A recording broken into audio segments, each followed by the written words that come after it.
6 months in, the rail shudders, warps, and grinds, and the robot's repeatability dies with it. Anyone burned by a cheap rail knows this.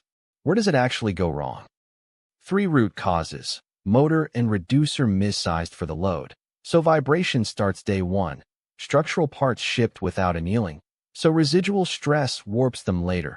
And no rail QC gate before delivery, so off-hole rails and rough travel reach the floor. EVST's rail team is 15 years deep. Motor, precision reducer, and rack and pinion are sized to the actual duty by hand. Vibration is killed at the source, and repeatability and service life are kept where they should be. Every structural metal part goes through annealing to release residual stress, so years of duty leave it straight. Cost-cutting rails skip this step almost universally.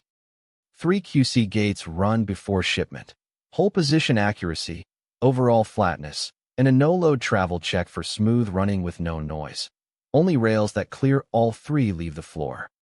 Standard rails come in 3 load classes. W500 carries 500 kilograms, W650 carries 1,000 kilograms, W800 carries 2,000 kilograms, spliced in whole meter sections from 3 to 6 meters. Long travel without compromise. 4 protective cover types match the shop floor: folding, sheet metal, checker plate, and full armor enclosures. Need 304 stainless for corrosive air or a military-grade 10-ton gantry. Both are built here.